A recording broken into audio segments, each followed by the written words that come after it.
The Breakdown. Breakdown. Thank you, Natalie. That sure was something. A former police chief in Maryland has been convicted of 12 separate arson charges, though some sources are including a rare instance where he intentionally burnt a full tray of blueberry muffins, making the total amount of crimes a baker's dozen. The Senate has changed the most recent COVID relief bill to only help individuals making less than 75 grand a year and couples making less than $500,000. And as an added bonus, couples making less than 75 grand a year receive a painful reminder of America's crippling wealth gap.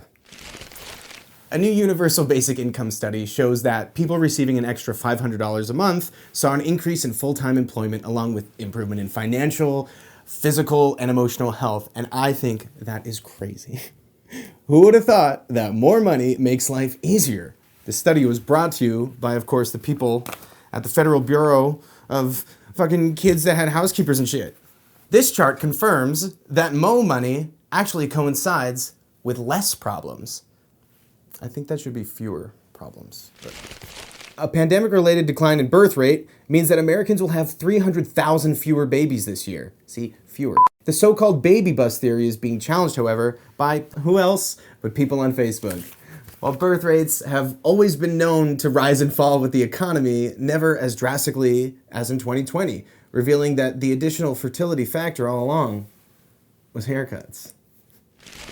In an unrelated story, researchers have successfully trained dogs to sniff out the COVID-19 virus in large groups of people with almost perfect accuracy. Early results have already confirmed a dangerously high concentration of the virus in other dogs' poopers. Rolling Stone published an article claiming a whole generation has been left in limbo.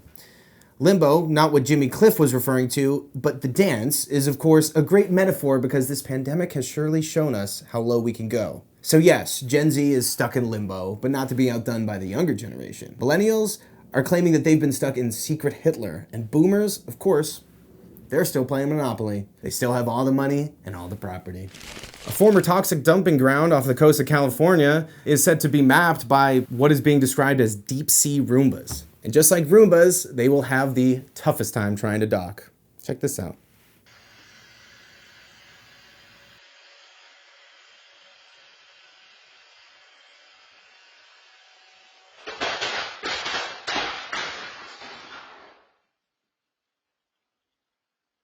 Now that video is literally entitled Roomba Commits Suicide. Great. Thanks, California. Now Roombas are going to be drowning themselves.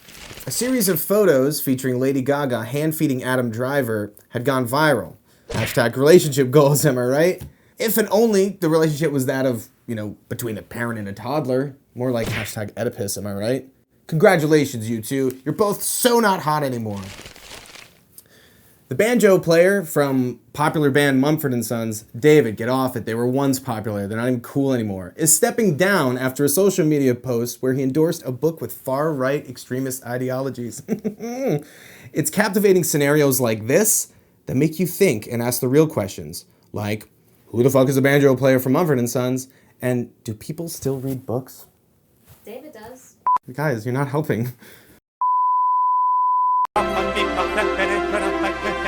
Better